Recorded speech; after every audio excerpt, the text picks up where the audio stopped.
You're listening to the Youth for Life podcast with Michelle Bauman, Director of Why for Life at Lutherans for Life, where we prepare youth to be gospel-motivated voices for life. Be sure to stick around after today's live recording of our Chats for Life program to find out how you can be live too on our next Youth for Life podcast.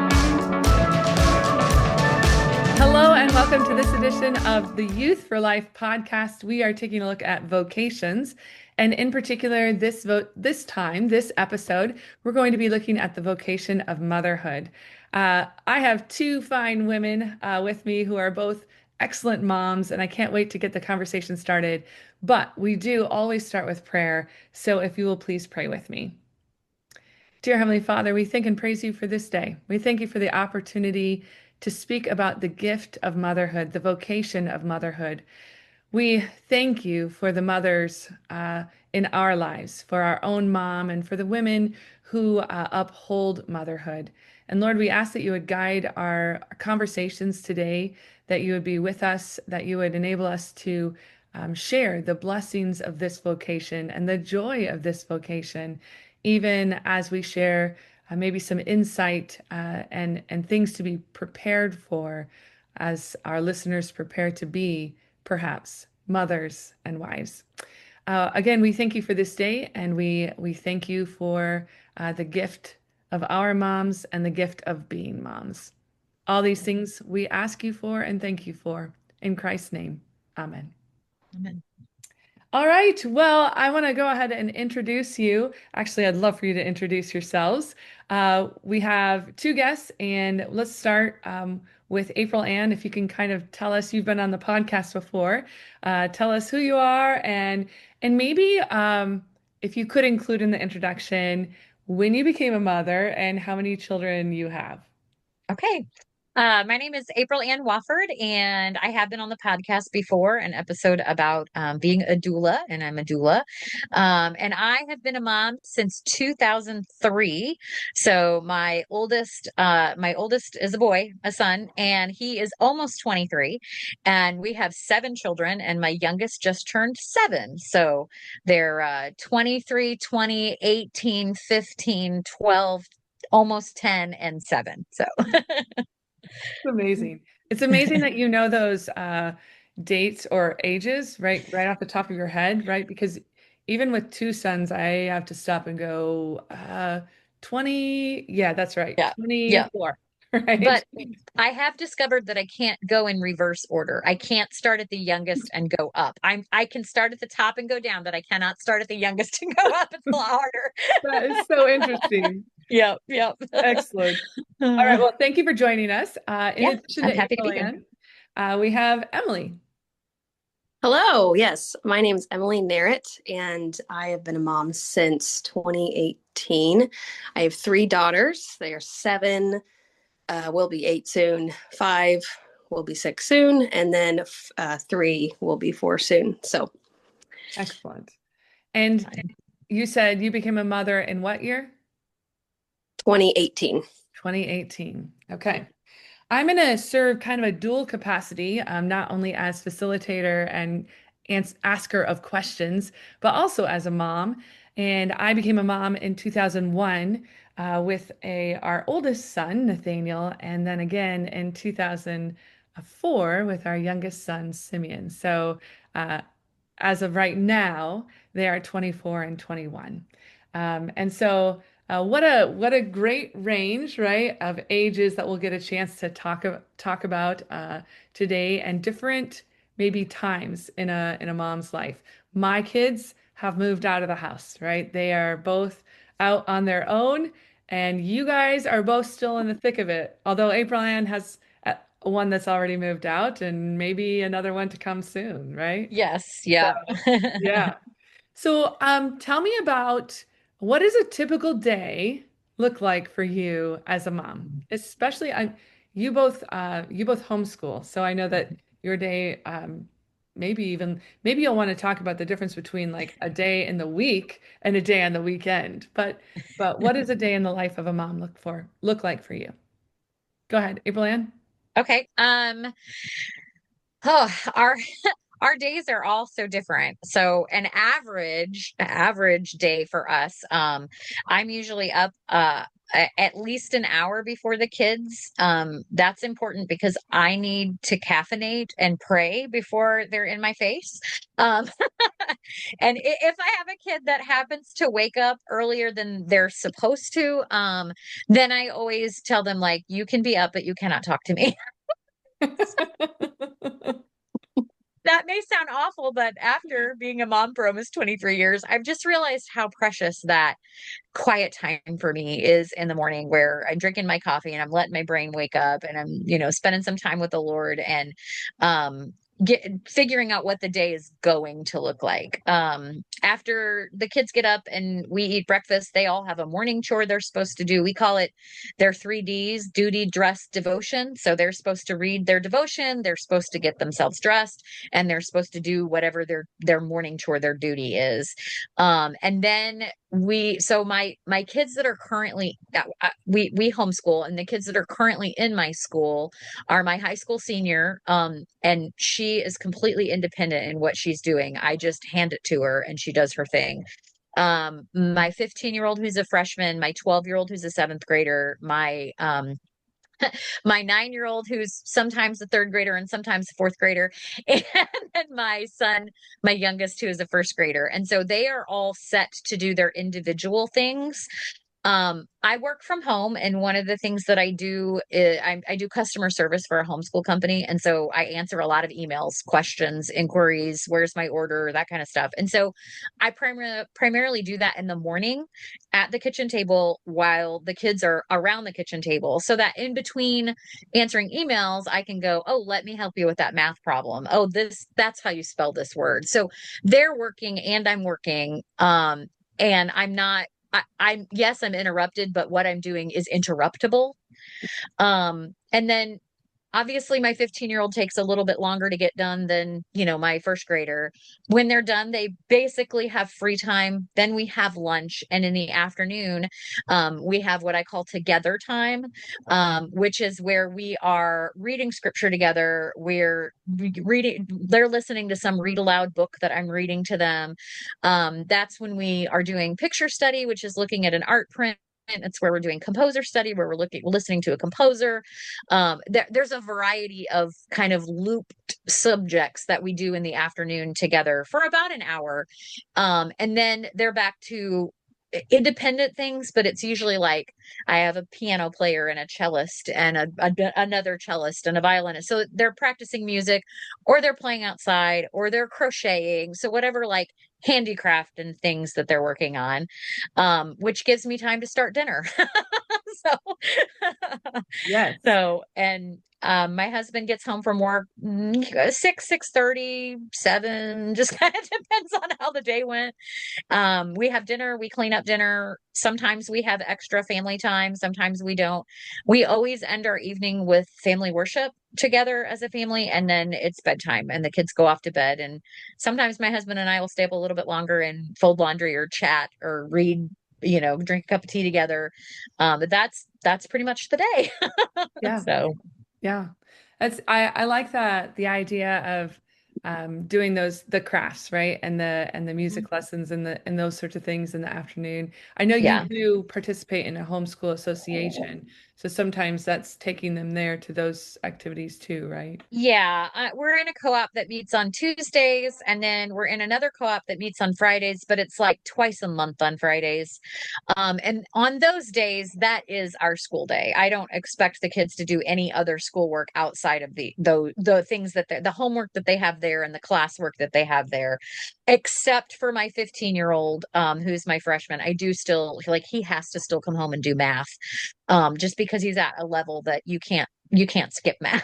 So you have Right. to keep up with math. So and then he also always practices, he plays saxophone and cello, and he always practices his instruments still. Also same with my daughter who plays the piano. That's a joy for them. So it doesn't feel like a chore, it doesn't feel like a school subject. But yeah, so there are those things too that take us out of the home. And I've just over the years had to kind of adjust my expectations for what a school week is going to look like, and get out of this mindset that school, that homeschooling is simply school at home, because it's not. Just a completely different way to educate your children. And so, but it took a very, very long time to feel comfortable with that and not think I needed a globe and an apple and a dictionary and a desk for everyone and name tags because I'm not going to know their names. So That's great. That's great. So, Emily, you homeschool as well, but you are definitely at that early end, right? Don't have the high school and the upper end and maybe the music lessons, or maybe you have started, I don't know. What does a day look like for you? A lot less than that, I'll be totally and again, it's taken me a while to not play the comparison game either, of just meeting a lot of other homeschool moms, because it's more inspiring to hear how everyone else does things and to let it be more of an encouragement, and just really cool how everything is so different, but yet that's what's working for everyone. So a day for us, with my little girls, because we are on the, with being 7, 5, and 3. My 7-year-old is the typical firstborn, so she wants to like do all of the things. But we start our day. I usually do my very best to get up before everyone with the little ones. Sometimes nights are still sure. questionable. Yeah. Bedtime routines can be really good or they could be really not good. So it kind of alters that. But definitely try to get up and get my bearings straight in the morning, and like April said, kind of have that time for yourself. And but we really like to take our mornings slow, and the girls are at a fun stage where they really love each to take turns making breakfast, essentially. Um, and so they'll one person will get on scrambled eggs, and one starts making pancake mix, and they all eat a lot at this age too. And I know it's just going to get even more, but Yeah. So after breakfast, what comes? so we usually will do our chores, kind of like April said with hers too. They each have more smaller jobs, but they go right into them and take care of them. And then we usually get dressed for the day. And then we like to come to the table. Usually, I guess during breakfast time, we'll usually have a devotion and a prayer that morning. And then we'll get to, after getting dressed, we'll come to our dining table and we'll sit down and kind of have our morning. We have like these morning menus. We go through and talk about what the date is and kind of what the weather looks like, a lot more like kind of younger kid status things. So, but still super fun because they're just so curious. And then usually that leads into about 400 other questions. You have to like redirect and be like, okay, back on track now. But it's such a joy that I can take that time to be like, yeah, let's talk about that. Or we'll have to go find a book and look it up if I don't know it.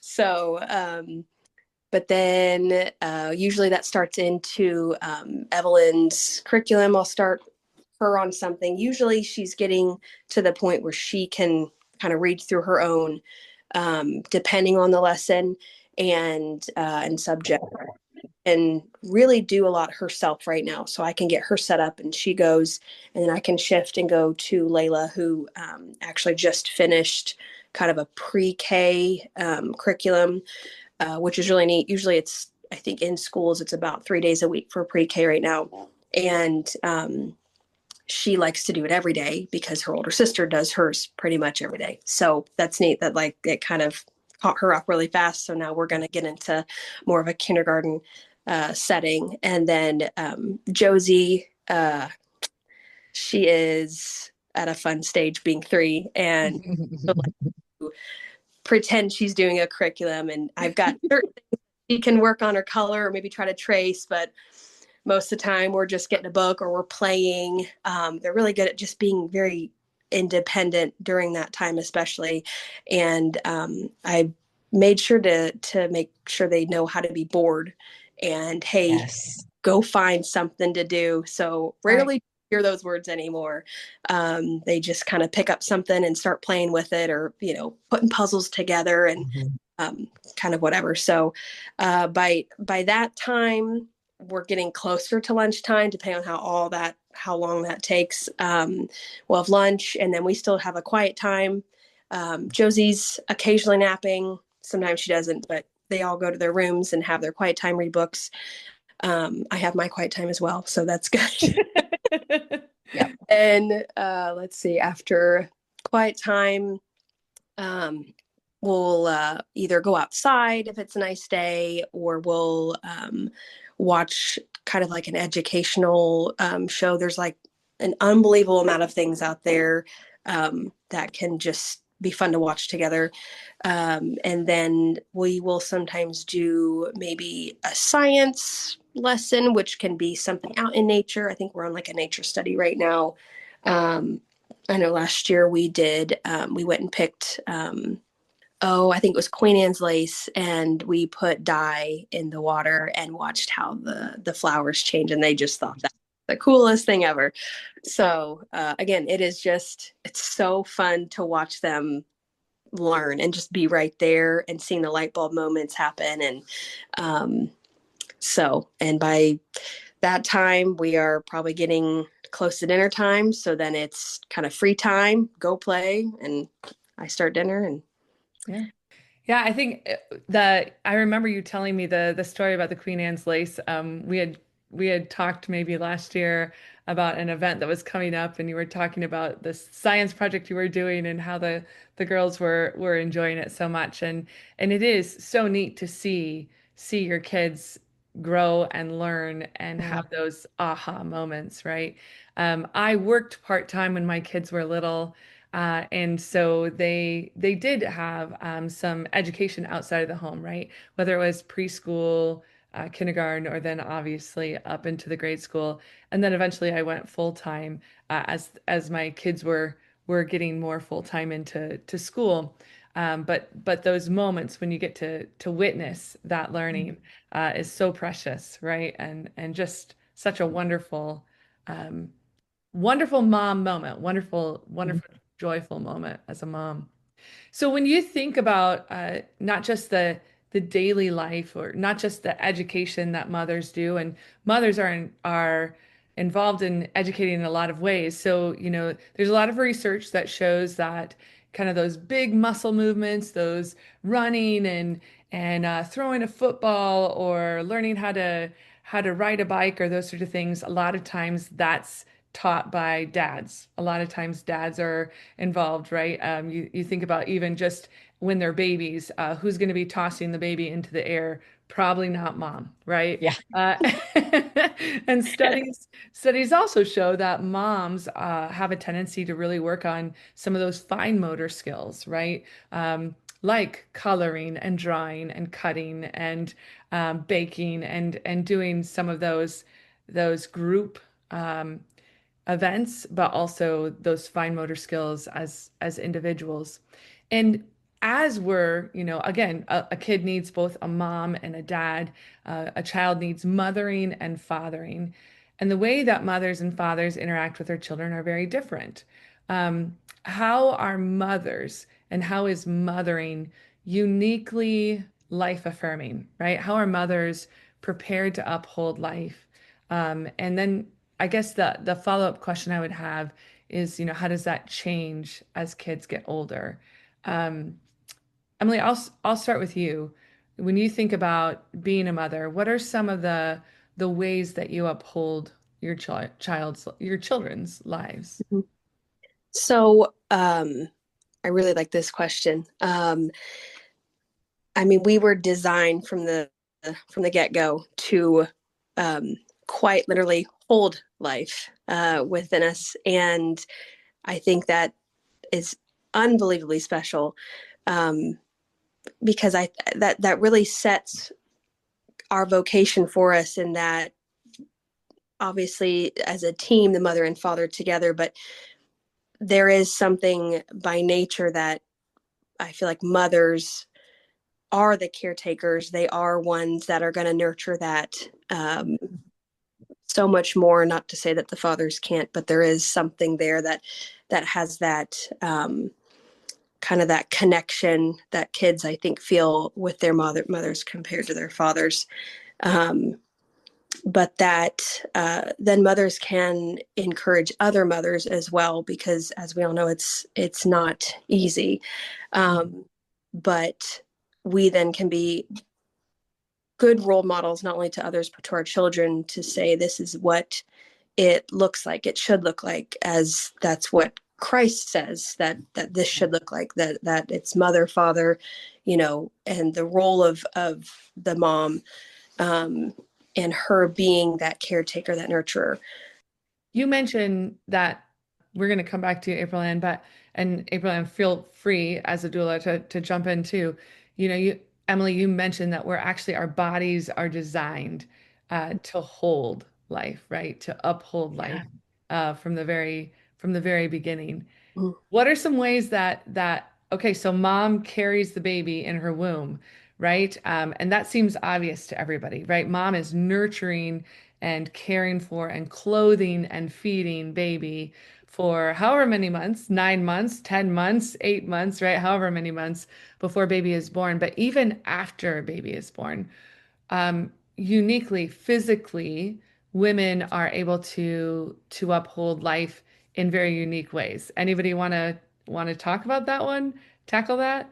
Yeah, I mean, one of the ways we do that, I mean, if you choose to breastfeed your babies, I mean, that is by God's design how it was intended to work. It doesn't work for all women, and that's totally okay.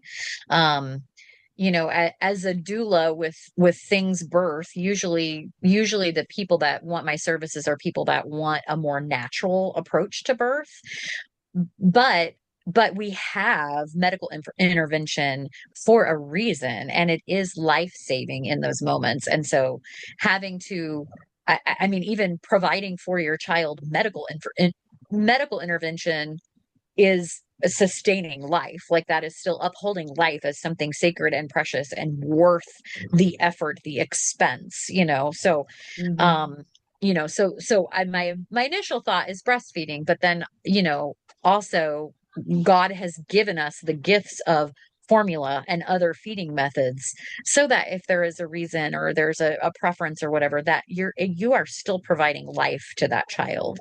So yeah. And early on, that feeding very often does fall to mom, Mhm. even Mhm. if you're not breastfeeding, right? Even if you're Right. bottle feeding, very often, and children because they've been in the womb, right? They see mom as nurturer, right? Mhm. So the smell of mom calms the Sure. baby down, Yeah. not just the sight or the sound of her voice, but the very smell of her, Hmm. right? And Yeah. we see there are certain, again, areas of the brain that are just engaged in different ways when a mom holds a baby in comparison to when a dad holds a baby. Yeah. Any thoughts, Emily? I was definitely going to bring up breastfeeding. I was blessed to be able to nurse all three of mine, and it was just a very special connection that I said carried this child for 9 months, and now I can continue to literally give them something that's going to help them so incredibly much. I know there were lots of women who said they tried and tried and tried, still couldn't breastfeed, but it was still that you are um, that desire to still want to continue taking care of your baby and raise your baby and do all of the things is, I think, what that intention behind it is. I want to be a mom for sure. Yeah. There's some interesting, even scientific and physiological things that happen, obviously, between a mother and a child, like with breastfeeding, right? That connects them even more. But I was just reading the other day about the effects of a child on a dad's life that actually, and men might not like to hear this, but testosterone drops after a dad has a child. And again, um, very likely part of that is this increase in nurturing, right? They're engaged in nurturing as well. and rather than the rough and tumble. But it is a natural way that God creates a connection between the members of the family, right? To keep them tied together, so that he and both mom and dad are tied to baby, and to the gift of children. Mhm. Um, yeah. What about right now? How do you you're past the breastfeeding years, you're past the carrying your children in the womb. How do you uniquely uphold life? I I really so anytime one of my kids goes somewhere, so overnight for a sleepover or, on a youth trip or whatever, I have a little phrase that I say to them. And that phrase is, I'm kissing him goodbye, have a good time. And then I look them dead in the eye and I say, remember whose you are. And what that is they are not mine. They have been lent to me. They belong and have been bought with a price, and it wasn't my price. And what is going to sustain them in times when they're away from us and outside of the safety of our home is them remembering who they belong to, not, oh, my mom or my dad is going to be mad, or if this happens, dad will be just. I want them to remember that they are not their own. They're not even mine, that they have been bought and their life was worth that death. And so that's something that I feel like helps uphold life, because it's reminding them every time they leave who they belong to, and that they are not their own. And going back to what you were talking about with moms and breastfeeding, and like, I think one of the most beautiful things about being a mom is that picture of Christ giving himself up for our lives, for the lives of another. And that's what moms do all day long. We Yeah. give up our iced coffee. We give up our private time. We give up our bathroom space. I mean, and not to lessen Christ's death to, No. my not being able to pee in private, but it is a constant. I think that's the beautiful thing about motherhood and the sanctification that just naturally comes from it, is that it is a constant giving up of yourself for others. And what a more beautiful thing to be called to. Another way, and I don't know, maybe this is silly, as I'm thinking about it, it feels silly, but one of the things, like, we still have a ton of baby dolls. My two younger girls, who are 12 and 10, still play with their baby dolls, which blesses my heart. But we have always had a rule, even when my older kids were little bitty, that a baby doll is to be treated like a real baby. We Yeah. are not throwing baby dolls around the room. We're not pushing baby dolls in, I mean, strollers, of course, but we're not like we're not throwing babies back and forth. It's not something to play catch with. We've always tried to teach them to treat the baby like it's a real baby, because that's what they're doing. It's they are role playing being mothers and being fathers. And Mhm. so them understanding that, like, this doll represents a real living breathing human being treated that way. So Yeah. maybe that is silly, but I feel like it's helped to create an understanding of the sanctity of life and of the preciousness that is that smaller than you person. Right. So Yeah.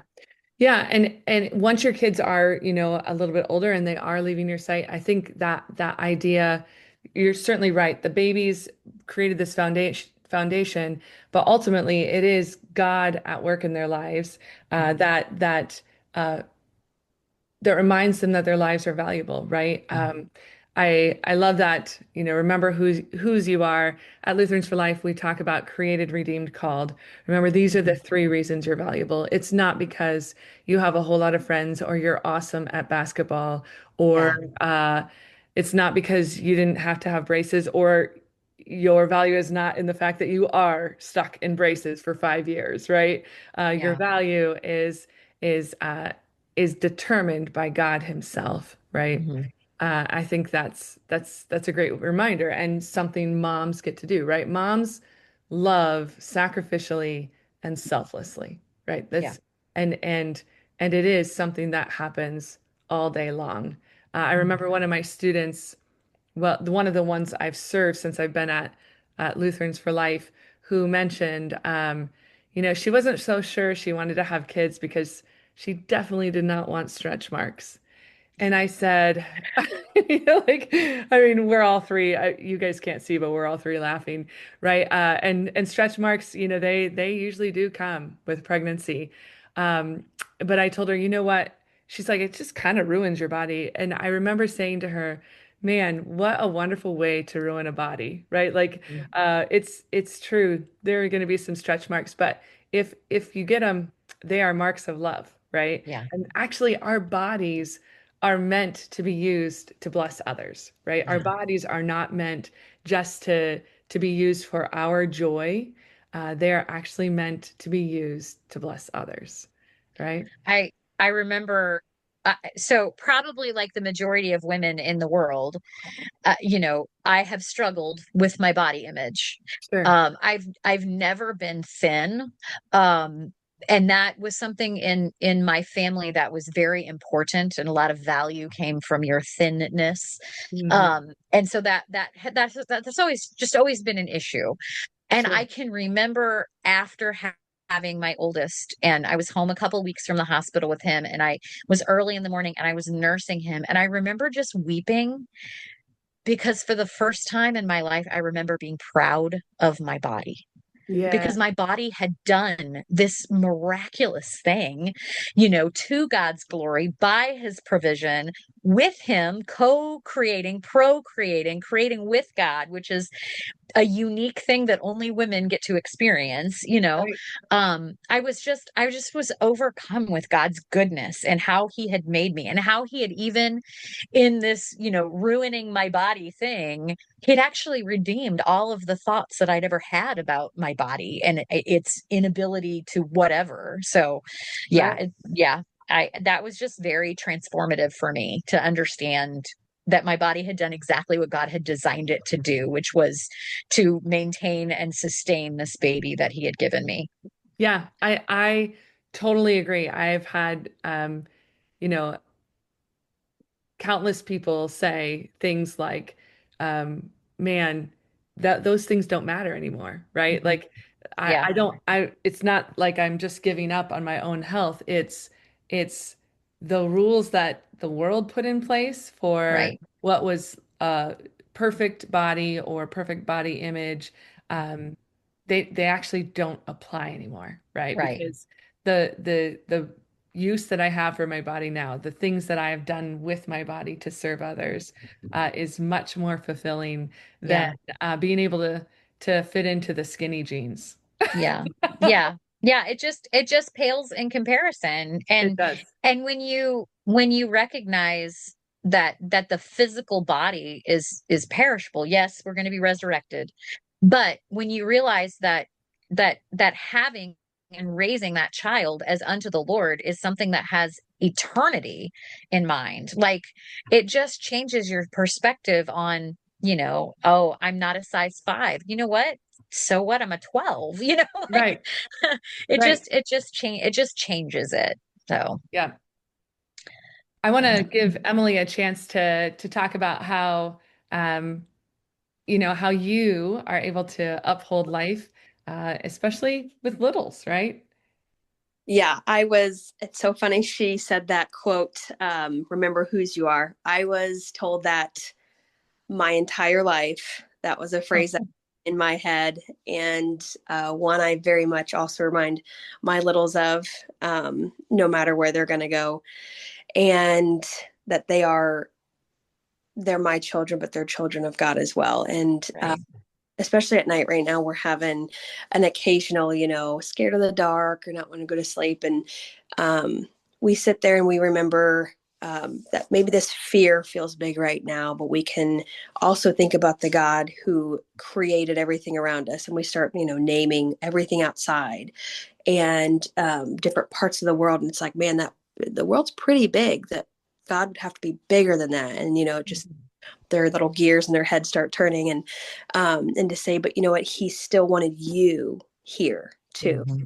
He made you specifically for that, and to always have that in mind as they go about wherever, whatever they're going to do.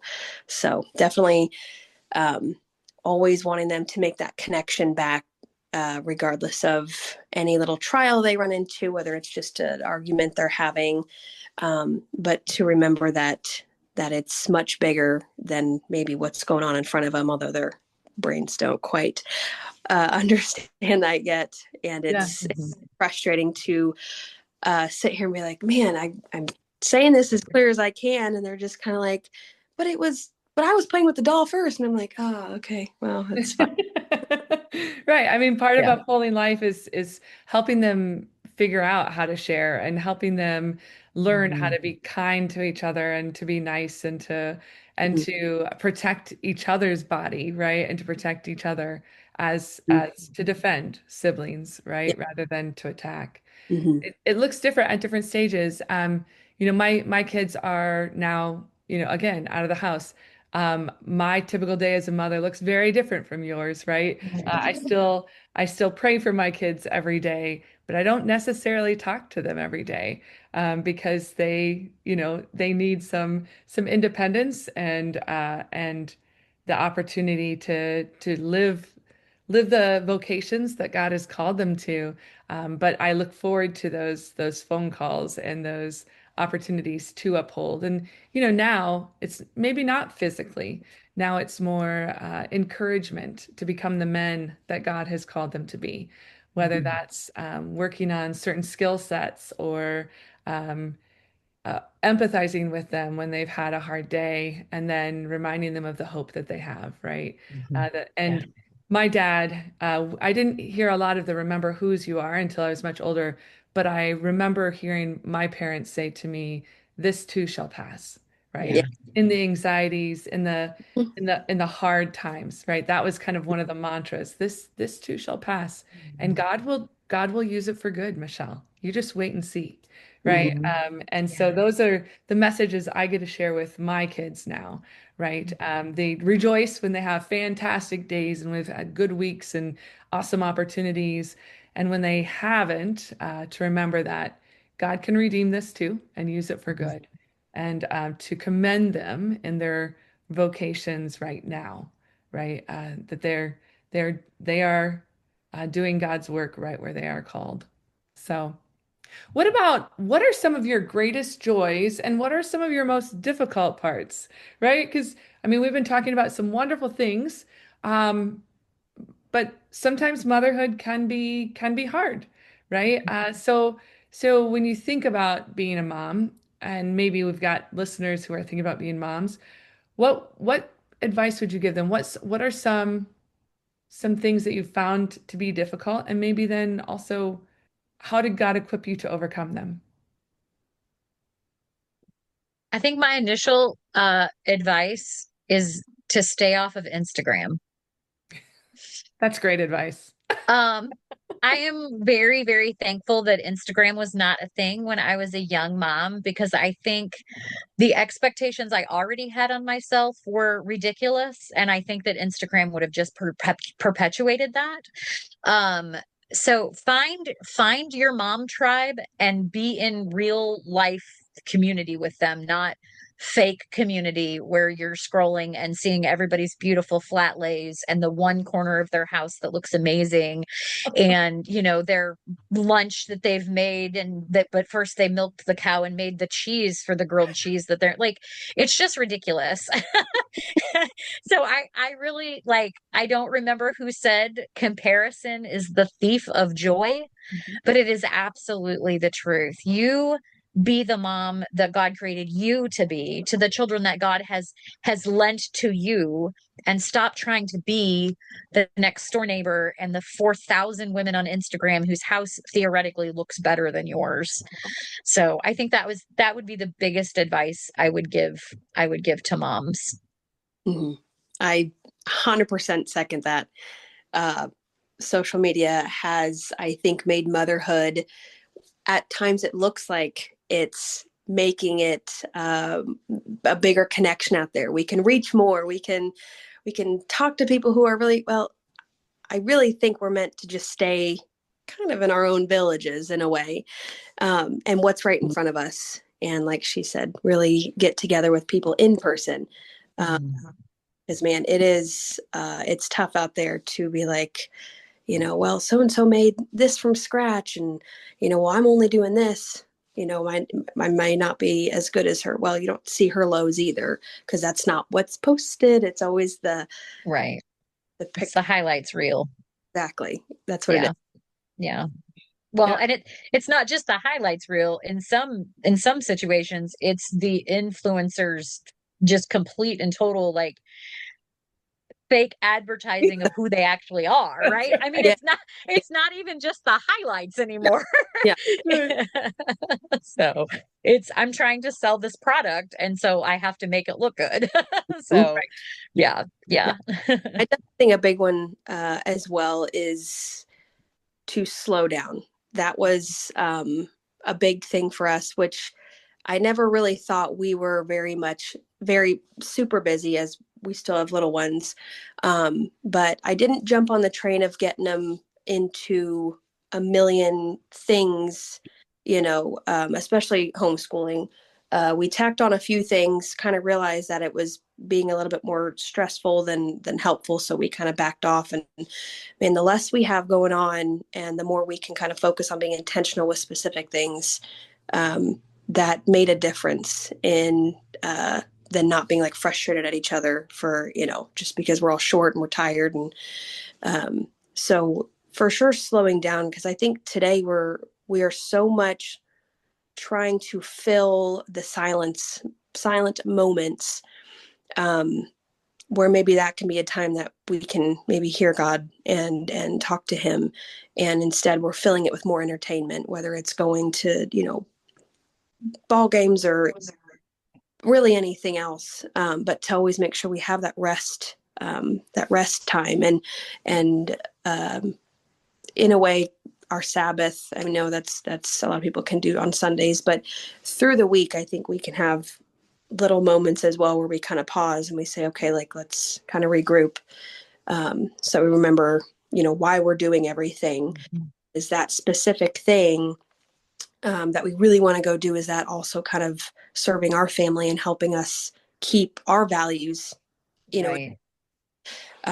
because a lot of times all of a sudden we're in the thick of it, and it's like, man, we're really we're off the beaten path here. So Yeah. yeah. Yeah. I think I like that idea of slowing down and making sure that you engage as a family, right? To make family priority and the Christian values that come from the family and from the Word of God and from going to church together. I think one of the pieces of advice I would give a young mom, first of all, I would remind her that no mother is perfect, right? I think that ties into some of the things you were saying, comparison, but even there is this sense of, man, I messed up, right? There's no like playbook for parents. There's no rule book that you can just look and find the answer, and you're gonna mess up.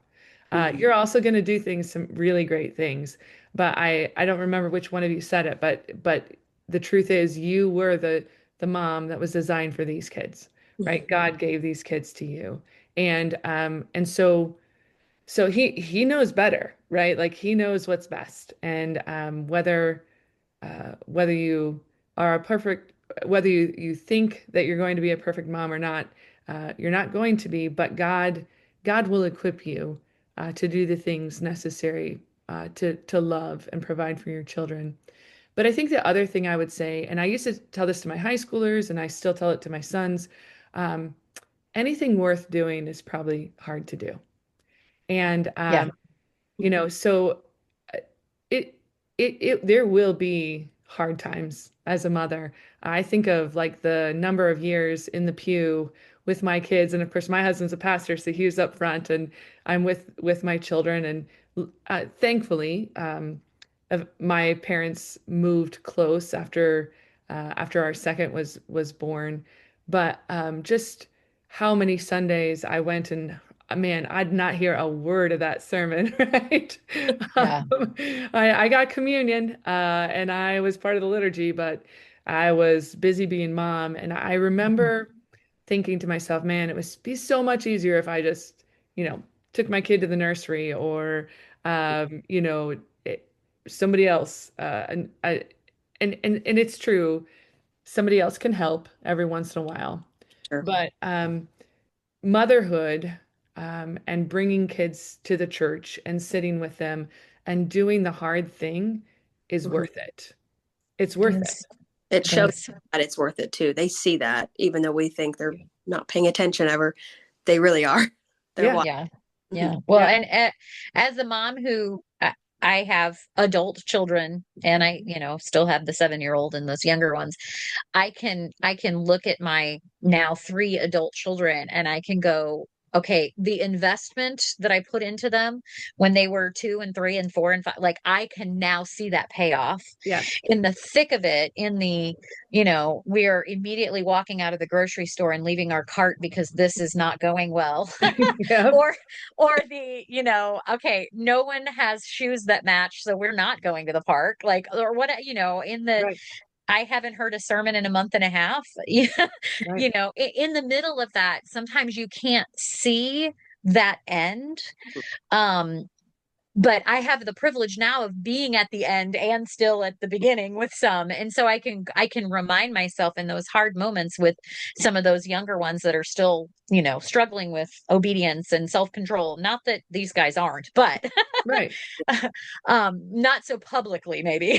right, right. I can see that and I can go, you know what? This work is worth it. I've seen the fruits of my labor and I know that I can keep going. And I think that is the other thing that, like, when we parent, I think that we really need to take a deep breath and we need to think about who we want our children to be when they leave our home, when they're adults, and work backwards from that. And I think that goes, Emily, with what you were saying as far as slowing down. Like, I don't want my kids involved in every single thing that is a possibility for them, because I don't want them to be the adult that struggles with work-life balance. I don't want them to be the adult that is married to their job and is Yeah. neglecting their wife as a result of that. And so I feel like if we can take a step back and realize this precious little 1-year-old or whatever, and think about who do I want them to be when they're 20? Who do I want them to be when they're 25? And work backwards from that. It's really going to mold and shape how we parent, what things we put them in, what things that we focus our hearts on. If I want my high schoolers to still attend church after confirmation is over, I'm going to have to make sure that they know the importance and the value of being there.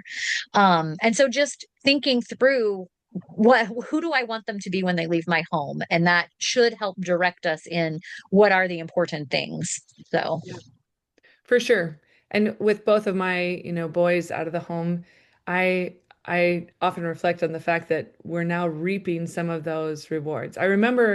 I remember seeing that like junior, senior year of high school, and Hmm. going, "Whoa, whoa," right? Here's like the first big moment when I'm Hmm. going, "Oh, wow, all that hard work just, you see." And then, Yeah. they go to college and they're still going to church when they're in college, Right. and now, they're adults and they have careers and they're going to church, and Yeah. one is married and one, just that is exactly right. You have to make the decisions and put in the hard work, because you know that the outcome is so worth it, Right. right? Yeah. So worth it. My older kids have started saying, this is what we do. Like, Yeah. in regards to anything that's just like, this is what our family does. Like, we just don't question it. This is what we do. And that's true for, I mean, family worship. If you live in my home, you're expected to be there. This is what Yep. we do. Like, Yep. we go to church every time there's a service. This is what we do. And so it's just like, yes, this is who we are. Like, Yep. that whole, what you just said with Why for Life, with created, called, redeemed. Mhm. If we can help our kids and remind ourselves that our value is found because our identity is firmly rooted in Christ, then when we have a kid that rebels in their teenage years, we don't just internalize all that and go, oh, I messed up, I'm a horrible Right. person. No, you know what? even this God will use, even this, but Yep. if we can help our kids to have that identity that's firmly rooted in Christ, then they're always going to I got fired from my job, but you know what? God is still God, and he still loves you, and that's not who you are. You're just no Right. longer a welder or whatever the case may be, and I just think that those are the life lessons that will sustain them and sustain us and our hearts through those difficult seasons of motherhood and those difficult seasons of adulthood for those kids. So having an identity that is firmly rooted in understanding that you are created and you are called and you are redeemed for a purpose. Yep. What about, I think this is a good lead in to how can family and friends and the church uphold mothers? Because again, the family is your first vocation. It is, it should be the vocation that you invest the most in, right? Uh, and, and it's also probably the place where you're gonna sin the most. Let's just be honest. With the people you live with, you sin against the most, Yeah. and you need the forgiveness from them the most. What can friends, family members, the church do to uphold life? What do you think, Emily? For sure, family and friends, I feel like checking in on moms, seeing how they're doing. Um, and as far as the church, I mean, maybe have more opportunities for uh, mom groups, maybe of different ages and maybe different aged kids, but to come together, whether it just be for fellowship or devotions or specific maybe homeschooling moms to have uh, some kind of learning moment for them. But again, even if they're not, and they just maybe drop their kids off at school, that they can still have a little get together, um, and just know that they are loved too, obviously by Christ, but by their church family and their community. So Yeah. How about you, April Ann? Um, so one of the things, so okay, so we have not always been Lutheran. We've been Lutheran for about 8 years since we moved to this area. And I feel like our hearts are finally at home. Um, but I truly mean that. But we have always had the conviction that our children belonged in worship with us. And so, but we have gone to a lot of different churches that has not been the standard. And I don't know what other Lutheran churches do. I just know what ours does. And so our kids are in worship. All the kids are in worship. We have a nursery, but it's not staffed. You can take your kid in there if you need to, but there's nobody in there that's going to take your child for you. But I have appreciated over the years where we have been salmon for sure in a couple of different church settings. I have appreciated when older members of our church have said, I love seeing your kids in church. I know so and so was noisy this morning, but it let me know the church was still alive. Yeah. And I have tried really hard to teach my kids when they hear a baby or a toddler or whatever, not to turn around and look at them. Like, especially if they're crying, like that mom already feels terrible. Like just So true. ignore them. Like just do the best you can and ignore them. Because I know how she feels. I Yeah. know I know she's thinking, oh my gosh, they're so loud. I need to take them out of here. And maybe that is the case. But right. sometimes and oftentimes, especially if they're happy noises, it's not the case. And I don't know. I just think a church with baby noises is a huge blessing. That's a growing, thriving church. And so I don't know. Those are my thoughts on that. Yeah, definitely making families with young children feel welcome Yeah. and not relegating them to the back or to the Yeah. nursery. That's important. I Yeah. think even just what if you have single moms in the church? I think it's great. Somebody come and sit with them, right? Mhm. See, ask if they can help, right? Can I help you? Can I hold him while you do this, or can I Yeah. hold her while you do this, right? Yeah. Or have a bag of like little toys that you're willing to Yeah. share, right? That you're willing to help out. Um, I just church can be, you're right, a time when it feels like it's all on show, right? Yeah. Right? Your kid's making noise and you're like, everyone's looking at me. But when someone comes up afterwards and says, you know what, you're doing great, and this too shall pass, right? A- Like it's gonna And get better. encourages you that this is where they belong. Yeah, Like your 2-year-old is just as valuable of a member of this church as you are. And right. like they are gods, just like you are. They belong in worship with their noises, with their crying, with their dropping their bottle, with the Cheerios they're crushed in the pew cushions. They belong there and they have a place there. And Yeah. reminding moms that that is not just moms, reminding families that that is the case, and that there's not judgment, and that like we welcome that is a good thing. Years ago I read a book called Parenting in the Pew. I couldn't tell you who it's written by, but that book had a lot of helpful tips and encouragement that children belonged in those pews. Yeah. Yeah. I think one of the other things I love about church is that it is multi-generational.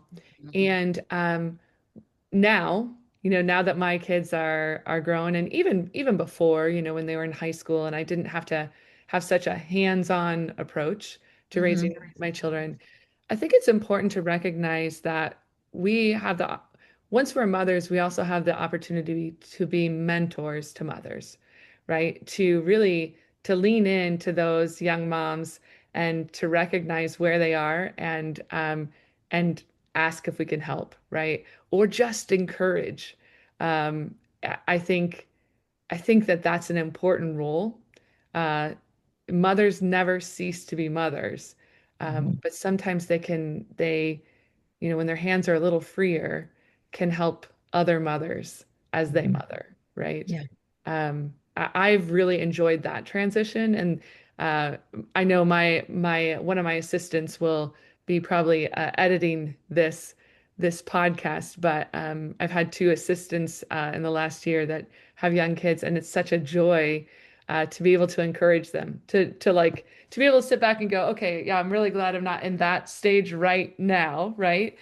And yet, because it's like it's the baby stage, and yes, I want to be a grandma, but I'll also look forward to, uh, you know, being a grandma for a couple days, and those sorts of things.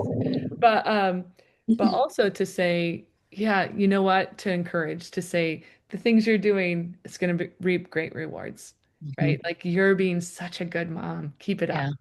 Yeah. Right? That's I important. like I like to remind moms that we're called to be faithful. Hmm. Like, and if you can end your day and go, you know what, I was faithful to my calling, then that's a successful day. It may not have looked perfect, at least your definition of perfect, but we're called to be faithful. And we're also like, I read this in an illustration in a book somewhere. I don't even know which book, and this is not unique to me, but the idea of us just bringing our basket, like we come to Jesus like the little boy with his loaves and his fish, and we offer whatever this little bit is that we have, and then we allow him to take this little offering that we have, and he's the one that performs that miracle. He's the one that takes that and is able to feed the masses, but we have to bring the little basket. So I feel like that's sometimes true with mothering.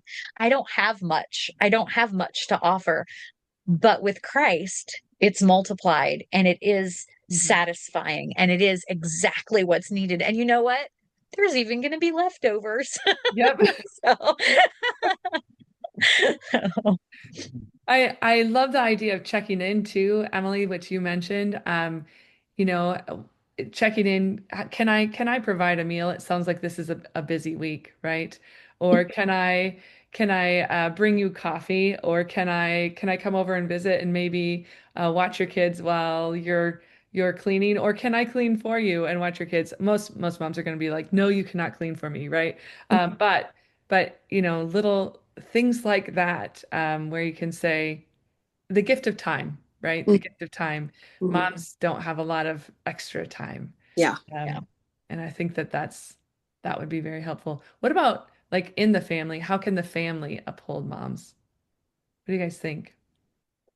This is tough for me. We don't have and never have had extended family living close to us. Mm-hmm.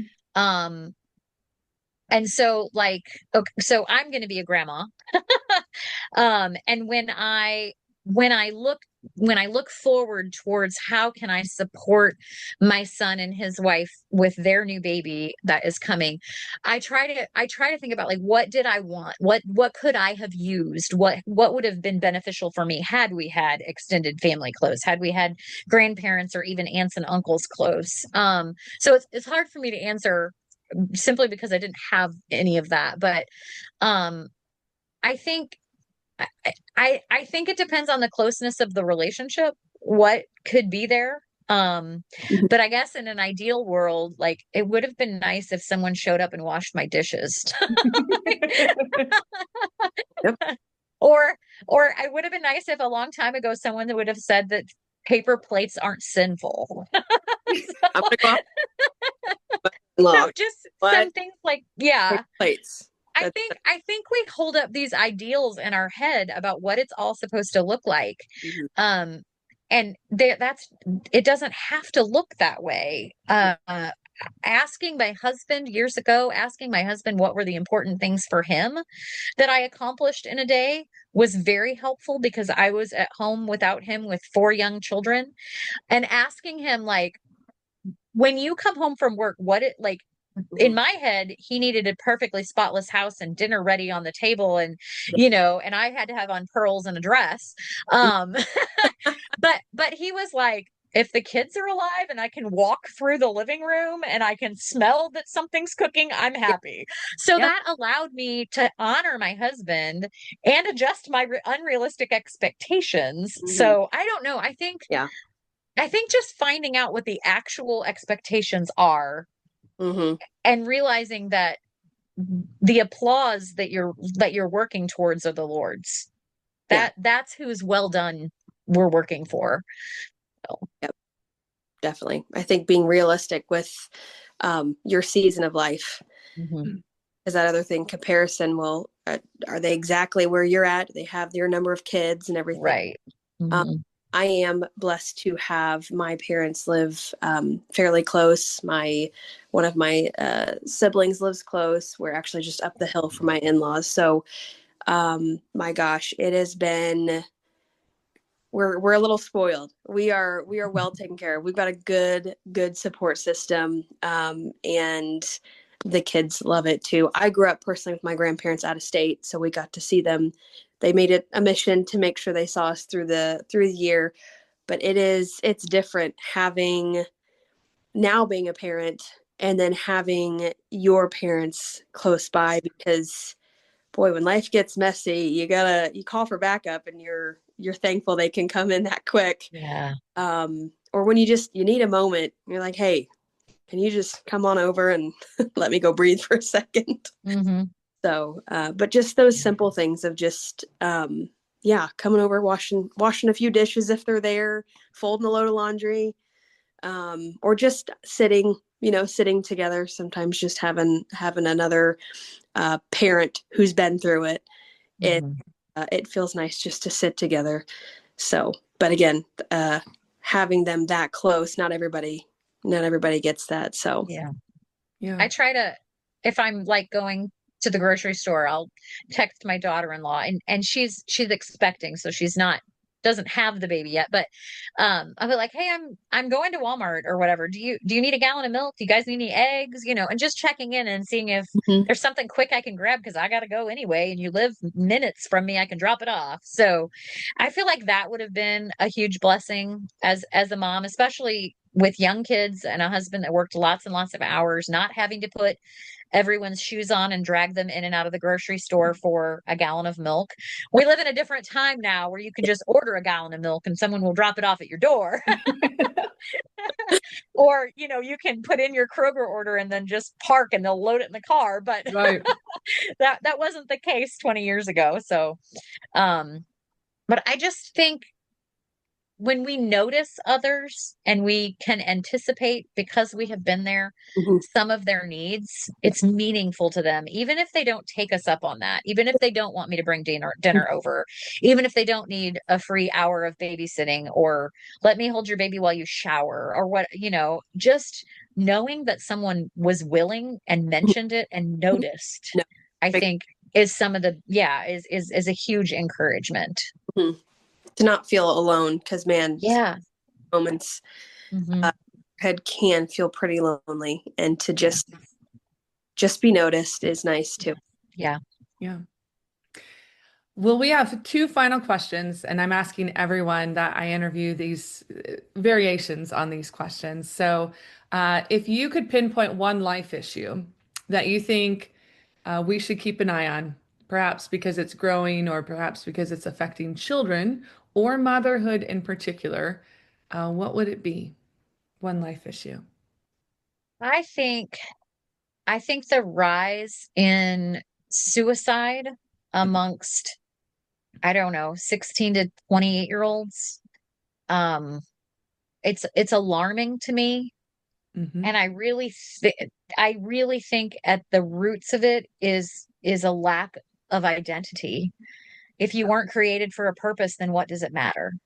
What Right. hope do you have? If there wasn't a reason for you being born, if God didn't have a plan and a purpose for your life and something he's called you for, a role that he has for you, then what does it matter if you're not here anymore? I think that is one that if we can help, I'm going to specifically say girls, but if obviously men are involved in this too, but if we can help those girls in that point of despair to realize that there is this beautiful life-giving gift on the other side of that where they're going to be really making a difference in someone's life if they're not there and really making a difference in someone's life if they are through the gift of motherhood.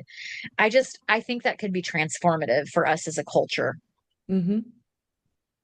Absolutely. I just spent the weekend with a bunch of youth talking about identity and how God has formed them for good, right? Mhm. How he, before the creation of the world, decided he would be making them and Yeah. prepared this time and this place for them. Yeah. That makes them really valuable, Yeah. right? And very much a gift to the world. Mhm. Uh, but I think identity is definitely something we should be looking at. Building off of that identity issue, one of the things that I've kind of been shocked by is the gender dysphoria, the look at reshaping ourselves at a very basic level, either male or female. Um, and even and it is you mentioned girls with mental health, and of course, classically, gender dysphoria has been always linked to mental health. It's only recent that has been disconnected from mental health, and yet, if you look at the overall population, it's the girls who are engaging in more of that transformative um, process, Mhm. girls transforming to boys. Now, it's not to say that the opposite isn't occurring, but it's happening much more to girls than it is to guys. So, again, that's rooted in identity, right? And who are we? And Yeah. it is true. I think I said jokingly to someone the other day, we need to normalize the fact that our body is going to feel awkward at times in our lives, right? Mhm. And I maybe don't want to use just those words completely, right? Because normalize is something that the other side has certainly claimed as its own, and yet puberty is awkward, right? And Yeah. growing up, your body those changes are awkward, and they're not just done in a few months, right? And Mhm. Mhm. um, it's okay to I think we need to affirm that awkwardness, it's okay to feel a little awkward at times, right? It's okay to say, wow, this wasn't the body I had a few months ago, right? And what is it doing now? It's okay. And it's all, I think we need to give hope that it's gonna settle out, right? It's going to work just fine. God is reforming and reshaping and again, for your good. Yeah. Just hold on, be Yeah. patient, Mhm. right? How about you, Emily? I think identity, right now when mine are little, we've discussed a bit about sometimes when they're playing and if they, want a ponytail or put their hair up a certain way and they're like, boy, it almost makes me look like a boy. And they're like, but I'm not a boy. And, you know, I can hear them kind of talking to each other and to just sit there and say, you know what, God knew you before you were even born. And you are a girl through and through. You will be a girl to the end of the day, end of your life. No matter what you do, that is your biology. That is how you are made. And again, going on that he had you in mind, he specifically designed you and wanted you here at this time. And to have to remind them that every day, but then also reminding me that because they're always watching me, that I'm careful too of the things I say as well, whether it's about my body or other people's body, and just speaking well and reminding them that, this is the way I was created, and what a beautiful thing that is. Um, I was going to say too, I think abortions these days are, they're just getting too easy to just make that an option, um, and to not have to worry about dealing with the consequence that comes from what they did. And it's sad because it feels like they don't think of that small little, though it's still a human, fetus, being someone who is going to, um, could possibly change the world for better. That they need to be reminded um, that it's so important to see our side of motherhood, and knowing that everything in life has good and bad days, but man, can you do so much good in motherhood. And again, then to be able to continue multiplying and filling the earth as we were called to do, um, rather than going the opposite direction, which inevitably is going to happen if we just continue saying, oh, it's, no big deal, no big deal. It is. And it's going to be a bigger deal, um, unless people start taking things a bit more seriously. So, I think you are right. It is going to be a bigger deal, especially with the advent of the abortion pill, right? So 63% of abortions, as of recent numbers, and maybe by the time you're listening to this podcast, it might be more, but 63% of abortions now are done via abortion pill, which mm-hmm, means a woman um, has the abortion by herself at home. mm-hmm, And so again, it's labeled as a quick fix, and nobody needs to know.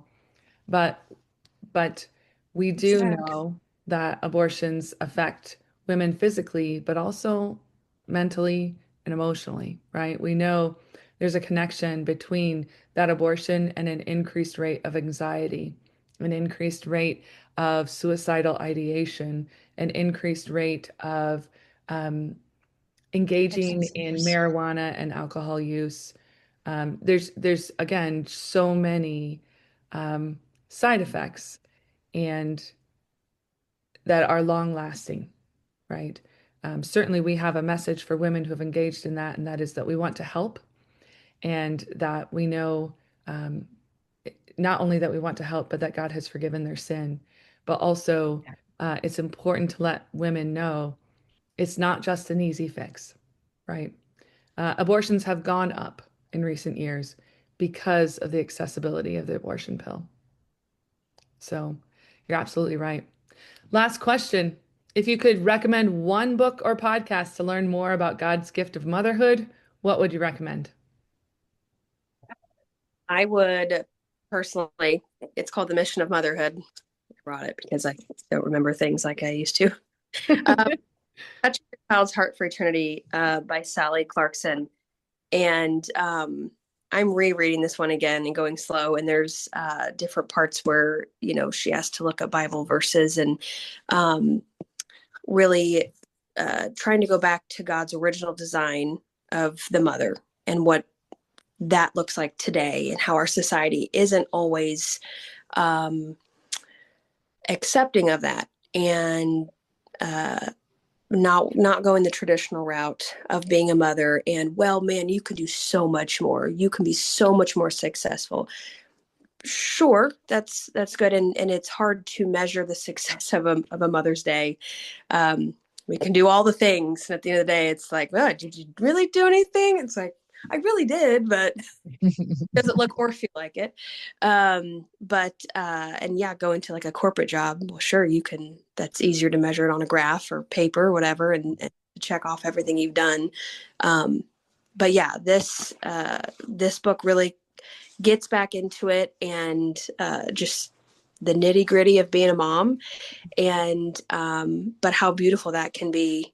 Again, just going off of God's design and what the Bible says that we as women were called to do, and that becoming our vocation. Yeah. We'll Yeah. put a link to that in our podcast. So, okay. Sorry, April Ann. I think I'm gonna have I love to read, and so this is difficult. Yeah. But there's a book called Mere Motherhood. It's by Cindy Rollins, who is she's a grandmother at this point. But so she has 8 adult children, all of whom she homeschooled. And the book is kind of her, I would say it's almost like a memoir, but it's very real. And she is not afraid to say, I really messed up. And I told my kids I was sorry, or like it's just a very real look at motherhood in the trenches. And it's that opposite of what you're going to see on Instagram. It is a book I've read a couple of times now, and I have laughed and cried in the same book, because you'll find that camaraderie of, oh yes, I completely understand, and then you will weep because you feel understood. And it's just a beautiful picture of the power of motherhood, and it gives you a glimpse of the power for good or for evil. And so with that, I think understanding the responsibility that we have in the calling of motherhood, but also understanding that it is by God's grace and his empowering us in that calling that we will ever have any level of success. Um, anyway, that book has been an encouragement for sure. So Mere Motherhood by Cindy Rollins. Okay. Excellent. We'll have a connection or a link to that book as well in the podcast. I think I'm going to go with the factual, like statistic book, um, which I have found very interesting. It is entitled Them Before Us by Katie Faust. Mhm. And in it, she talks about children's rights. So she focuses on children, but in her, especially her first few chapters, she really does a good job of laying out why mothers and fathers are important in the lives of children. How mothers do things that no one else can do, right? How they are unique blessings to their kids, and then of course fathers too. So I've really I've really enjoyed her statistics and the research that she's gathered. She is a Christian, but she does not write. She does not use the Bible verses. She writes for the secular audience, which I think, is handy to be able to share, especially with someone who's not of the faith. Yeah. And why is motherhood so important? I think as Christians, we're going to have ready answers for that. But when someone isn't a Christian, the world certainly has sway. And Emily, you are exactly right. The world tells us that our success lies in the vocations outside of our home, right? And this lays a foundation that argues with that one. So, yeah. Well, thank you, ladies, so much for joining me for the conversation about motherhood, and for all the laughter and the fun. Should people have questions that they want to ask you, maybe about homeschooling or doula or just joys or hardships, how can they reach out to you? I would be happy to hear from them via email. So my email address is wofford.aprilann@gmail.com. So WOF as in Frank, F as in Frank, ORD .aprilann, no E on the Ann, @gmail.com. Excellent. How about you, Email, Emily? yeah, email for me too. Just ENEHRT@gmail.com. Yeah, excellent. Well, again, thank you for joining us. And to our listeners, thank you for joining us. And may this podcast be a blessing to you, whether you are just thankful for moms, whether you are anticipating becoming a mom or desiring to become a mom. But whatever the case may be, God's blessings on your week and your work for life. Thanks for joining us for today's life topic. Check out whyforlife.org or email Michelle at whyforlife.org to find out how and when you can go live with us at our next Chats for Life session. Or join us next time right here at Why for Life Podcasts, where youth learn how to be gospel-motivated voices for life.